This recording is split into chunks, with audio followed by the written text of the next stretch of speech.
üstümdeki tavan bana 5 santim kaldı. 5 santim kaldı. Yattığım yerde böyle durdum. Ve o bütün binanın betonunu, o tavanı tutan hiçbir şey yok. Yani bu sizce bir şans mı, tesadüf mü? Hemen böyle ellerimi şu şekilde yaptım. Eğer bir şey düşerse kafama değmesin. Yavaş yavaş şehadet getirmeye başlamıştım. Çünkü diyordum buradan çıkış yok. Benim buradan çıkacağıma bir işaret göster ya Rabbi dedim. O anda sağıma dönüp baktığımda yani hiçbir şey yokken, karanlıkken oradan böyle bir ışık indi.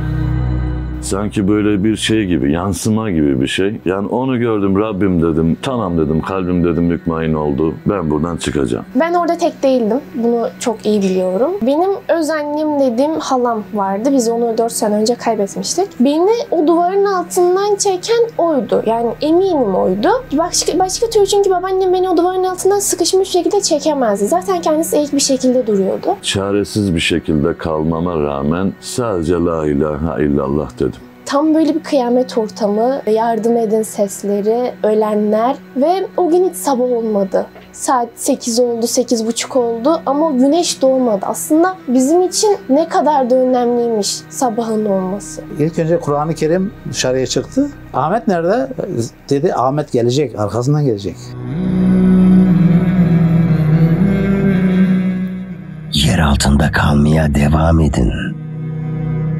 Ben 17-10-1977 Belen doğumluyum. İsmim Ahmet Dağlar. 45 yaşındayım. Bundan 13 yıl önce trafik kazası geçirdim. Ben, eşim ve çocuğum beraberdik. O günden beri belimin kırık olduğundan dolayı da yürüyemiyorum. 5 Şubat günü böyle bir durum yoktu. Şu anda Belen'de konteynerdayız, pazar yerinde. Bana biri dese ki işte burada oturacaksınız, burada kalacaksınız aklıma bile gelmezdi. Her şeyimi bir gün öncesine hazırlamıştım. Sabah okula gideceğiz diye yaptık. Sabah yani çok erken saatlerde 4'e 5 kala falan ben uyandım. O anda dışarısı çok korkunçtu. Yani elektrikler yoktu. Sanki böyle gökyüzüne bakıyorum, korkunç bir durum var. Sanki hiç o anda gece değil, beyazlaşmış bir yani sanki böyle gün doğmuş gibiydi. 04.13'te kızıma bir mesaj attım. Kızım Botların sobanın yanında bebem diye. Çünkü sabah okula gideceğiz. Bu attığım mesaj o anda elektrik olmadığı için, deprem olduğu için 8'e doğru düşmüş. Ve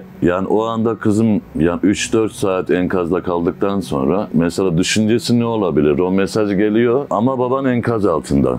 Ve düşün yani 3 katta şey var, daire var. Bizim bulunduğumuz bina zaten komple yere çökmüş daire.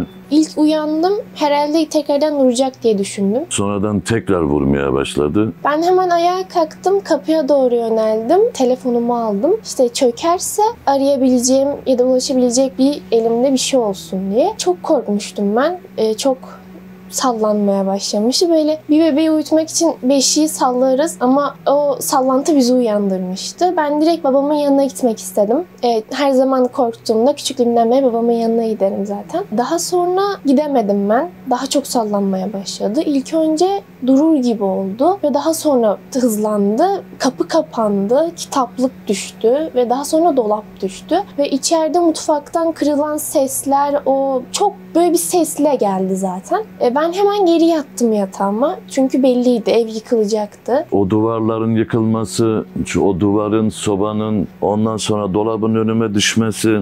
Ben bunların hepsini canlı bir şekilde seyrediyorum, yatıyorum. Ve en son yani binanın komple direkleri dışarıya patlıyor ve üstümdeki tavan bana 5 santim kaldı. 5 santim kaldı. Yattığım yerde böyle durdum. Ve o bütün binanın betonunu, o tavanı tutan hiçbir şey yok. Yani bu sizce bir şans mı, tesadüf mü? Hemen böyle ellerimi şu şekilde yaptım. Eğer bir şey düşerse kafama değmesin. Yavaş yavaş şehadet getirmeye başlamıştım. Çünkü diyordum buradan çıkış yok.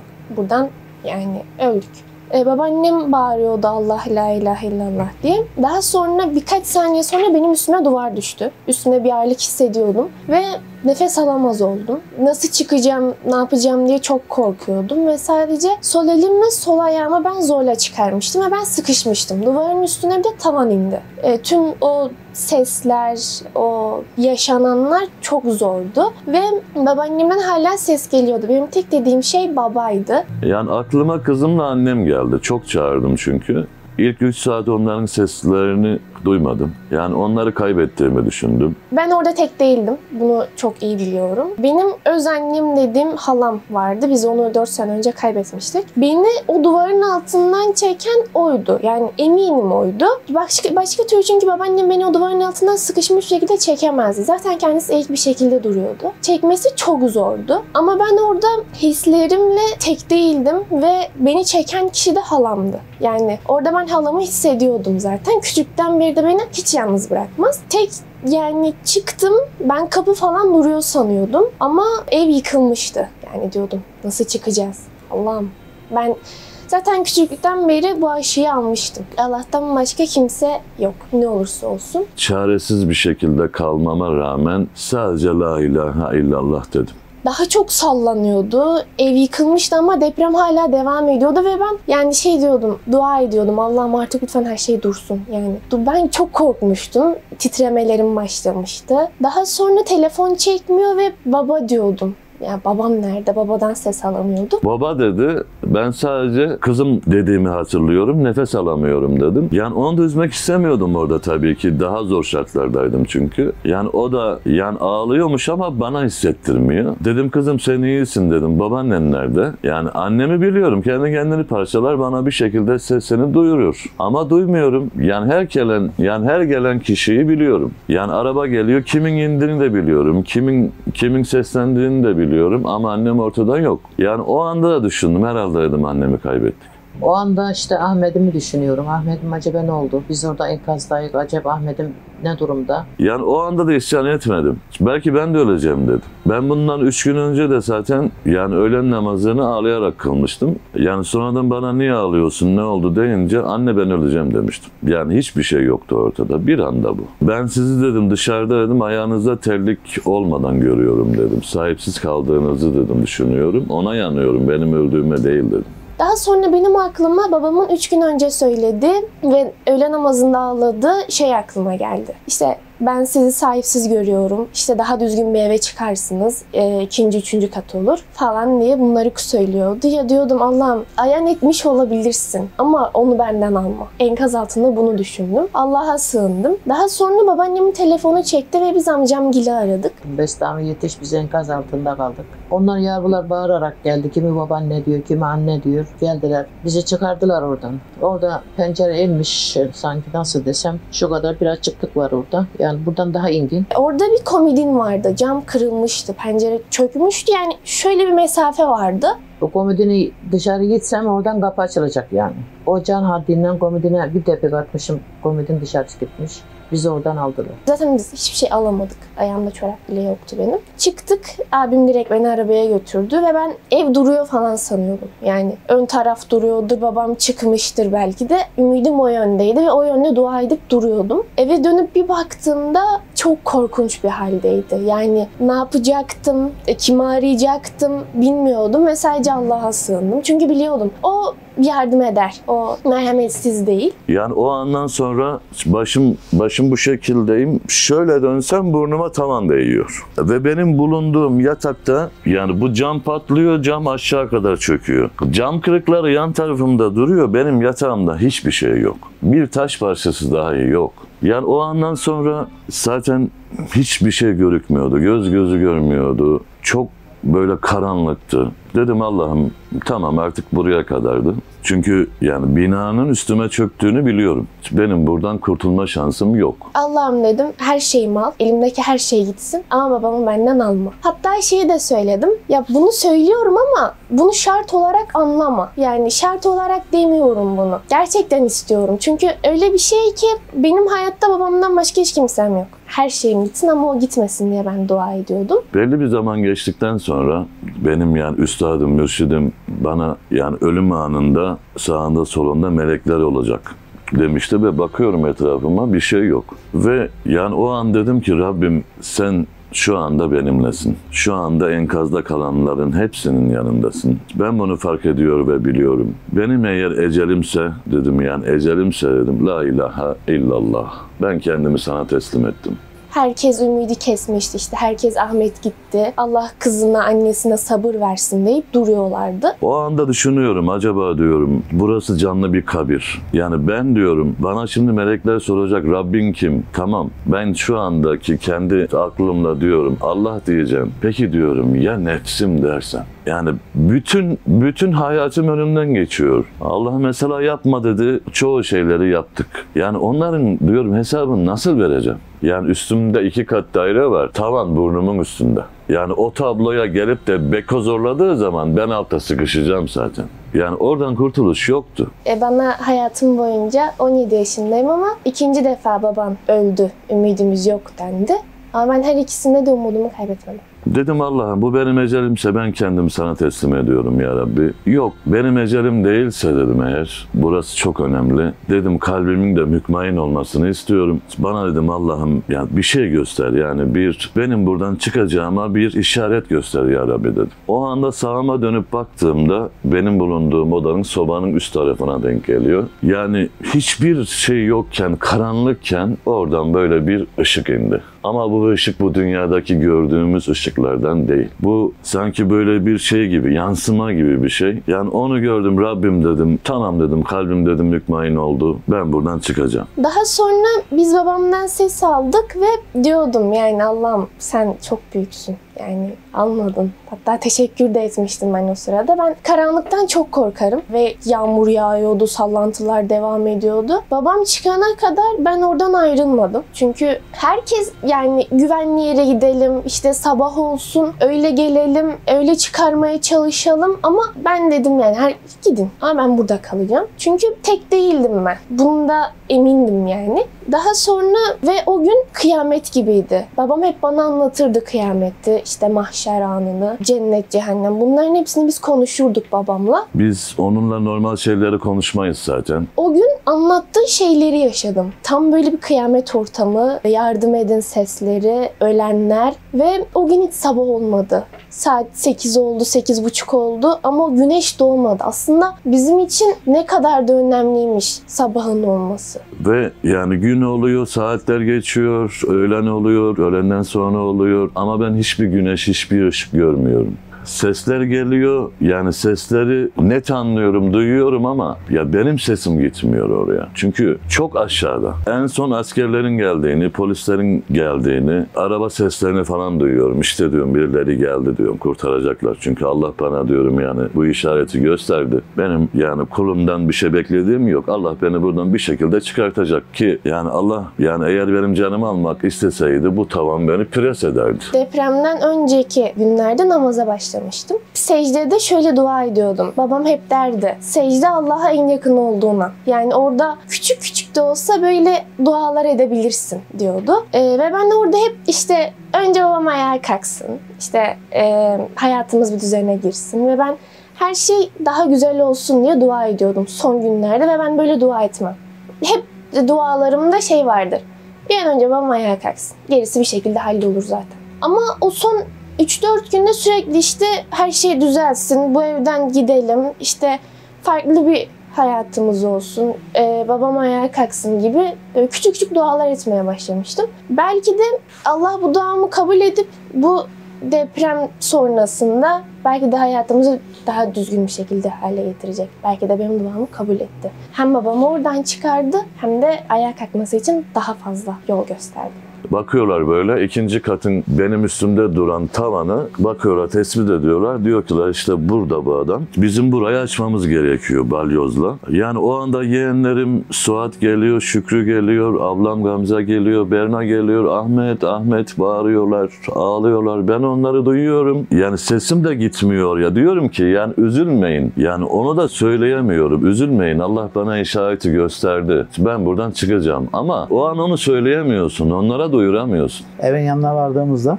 bir kargaşa, bir bağırışma falan. Ne olduğunu zaten şaşırdım. Hemen evin etrafına evi çök görünce aklıma ilk gelen Ahmet'in içeriden çıkamayacağı. Çünkü engelli, sağlam adamlar kaçamıyor. İşte o arada bağırdık, çağırdık falan. Ses vermeye, sese ulaşmaya çalıştık. Sonra dediler ki içeride ufak bir delik açtık. Oraya gittik. Oradan çağırmaya başladık. Ahmet bu ara ses verdi. Sonradan o bahsettiğim yani ışığın indiği yerden bir şeyle balyozla beraber eniştemgili vurmaya başladılar. Toz da oluyor tabii ki. Yani oksijen de bitti aşağıda. Oradaki 9 saat yani onun şu an bizim kendi fikrimizle, düşüncemizle düşünsek her bir dakikası 1 saate eşit. Belki bir tam güne eşit. Ama ben o 9 saati bilmiyorum, hissetmedim. Yani Allah'ım o bana o şeyleri göstermedi yani. Bildirmedi, hissettirmedi. Sonradan açtılar şimdi orayı. Demirleri makasla falan kestiler böyle. Zaten yer şu kadar kalmış yani. 40 santim var yok. Yani beton burada. Tamam dedik. Bizim hedefimiz orası, o delik. O delikten dışarıya çıkaracağız kendisini. İşte bu arada benim kiracım da bir yerden balyoz getirdiler. Balyozdan küt küt vurmaya başladı. Delik gittikçe büyüyor ama içinde demirler var. Demirleri kesecek elimizde aletimiz yok. Testereyle kesmeye uğraştık. Elimize bir testere geçti. Metal testeresi. Birini zaten zor kesiliyor. Birini kesmeye uğraşıyor. Zaman gidiyor. Dedim ki bu böyle olmaz. Yani birini kesinceye kadar aşağıdaki adam yani ölmemişse ölür. Vakit geçiyor çünkü. Dedi ki peki dedi şey yapalım o zaman. Demire balyozla vurmaya denedi kiracım Hüseyin. Tamam dedik. Ben de elimi altına tutuyorum ki aşağıya bir şeyler gitmesin. Toz, toprak falan. Böyle tahmin ediyorum yani. Ahmet'in nerede olduğunu bile tam olarak kavramış değilim yani. Ama altta olduğunu biliyoruz. Şimdi oraya yani indi böyle zorla. O bahsettiğim eniştemin kiracısı olan indi. Ya dedim sen buraya niye indin? Ben buradan çıkamıyorum ki. Bak şimdi dedim ikimiz de kaldık burada. Yok dedi Hüseyin abiymiş ismi. Yok dedi ben seni buradan alacağım. Biz buradan birlikte çıkacağız. O an önümde işte sehpalar vardı. Dolap vardı. Şifonyer vardı. Bunların hepsi beni sıkıştırmıştı. Zaten kıpırdayamıyordum. Balyoz istedi işte yani üst taraftan. Oradaki sehpaları falan kırıp yukarıya verdi. Dedi tamam alıyoruz dedi. O anda benim şifonyerin üst taraftaki kapağı açıldı. Orada benim günlük okuduğum elhamdülillah Kur'an-ı Kerim'im. Dedim önce Kur'an-ı Kerim çıkacak. Çünkü biz dedim aciz bir insanız. Biz burada yani ölsek de ama o ebedi hayatta bile devam edecek olan Allah'ın mesela Kur'an-ı kitabı dedim bu önce çıkacak. İlk önce Kur'an-ı Kerim dışarıya çıktı. Ben dedim ki gayri ihtiyari yani Ahmet nerede? Biliyorum ki Ahmet'in yanında Kur'an-ı Kerim. Ahmet nerede? Dedi Ahmet gelecek, arkasından gelecek. Nihayetinde arkasından Ahmet'i dışarıya çektiler. Yüzünü gördükten sonra ben video çekeyim diye hazır ki çeken videoyu kapatmışım. Yani o anı çekemedim telefonla. Son 1-2 saniyesi böyle var. Ahmet'in oradan çıkışı var. Önce Kur'an-ı Kerim'in çıktığını gören insanlar öyle bir bağırdılar ki yani bir şey çıkmıyor ağızlarından. Sadece tevhid çıkıyor. La ilahe illallah diye bağırılıyor. O an çok duygulandım, çok oldum. Yani insanlar işte başka yerde olduğu gibi kurtuldu işte yani oley bağırmıyorlar da tevhidle karşılanmak çok güzel bir şeydi, duyguydu. O anda beni çıkardılar işte battaniyenin içine koydular. Eniştem de oradan balyozu vuruyor, elini şöyle tutuyor aşağı toz gitmesin diye. Ben onların hakkını bir ömür boyu bilmiyorum, ödeşemem yani. Babamın bir elini tutmayı çok özlemiştim. Babama sarılmayı ben çok özlemiştim. Zaten çıktığı gibi de direkt arabaya doğru götürürken ben direkt elini tuttum babamın. Dedim çok şükür Allah'ım. Yani babamın bana tekrardan başladı. Diyorsunuz kendi kendinize. Gerçekten anlatılmıyor. Gerçekten yaşanması lazım aslında o hislerin. Belki eğer isyan etseydik ya da işte babam öldü, oğlum öldü ya da işte kardeşim öldü gibi şeyler deseydik belki de biz babamı oradan çıkaramayacaktık. Biz babamı kaybedecektik isyan etseydik. Ama hiçbir şekilde isyan etmedik. Çıkacaktı. O evden belki gerçekten çıkış yoktu ama çıktı. Sonra battaniyenin içinde çıkardılar işte dediler hastaneye götüreceğiz. Dedim ben hastanelik bir şeyim yok. Yani sadece elimde bir çizik var. O da telefonum elimdeydi. Yani şifonyerle benim önümdeki sehpanın arasına sıkışmıştı. Elimi çektim orası kesildi. Ben yani o anda biliyorum deprem çok şiddetli oldu deprem. Yani beni diyorum götürmeyin hastaneye. Çünkü yani orada daha kötü insanlar var. Daha zor durumda olan insanlar var. Yani ben gitmek istemiyorum dememe rağmen yine beni zorla da götürdüler. Doktor baktı etrafıma. Dedim zaten doktor bey benim bir şeyim yok yani. Hemen şu filmi çekelim o film dedim. Tamam yani siz bunu istiyorsunuz ama ben o filmleri bile çektirmedim. Çünkü ben kendim biliyorum bir yerimde bir şeyim yok. Yani orası zaten gibiydi, mahşer gibiydi. Kimi ölmüş, kimi böyle kanlar içinde, kimlerin Yani kimlerin çoğu böyle tanınmaz halde insanlar. Yani onların önüne geçmek bizim inancımıza karşıdır. Onlar daha önemlidir. Ben sanki tekrardan hayata tutunmuş gibi oldum ve yani o his bambaşka bir his. Ben ağlıyordum, çok ağlıyordum. Ama sırf böyle üzülmesin, bizim iyi olduğumuzu bilsin diye ben kendimi tutuyordum. Aslında şunu fark ettim, Allah bize çok şey vermiş.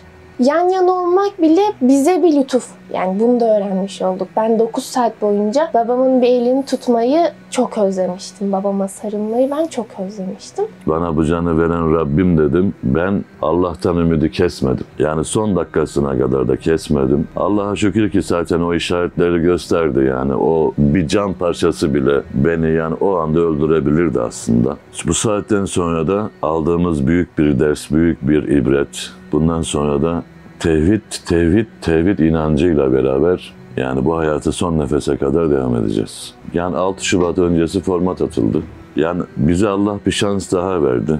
Bak kulum seni buradan alırım dedi. Bundan sonra sağlam bir teslimiyetle bana dön diye bir mesaj aldım ben buradan. Her şeyin Allah'ın olduğunu gördüm. Bütün malın, paranın, mülkün, arabanın yani etrafın hiçbir birinin faydasının olmadığını gördüm. Ben 17 yaşında bir gencim. Sizden tek istediğim şey Allah'a yönelin. Gerçekten iman edin.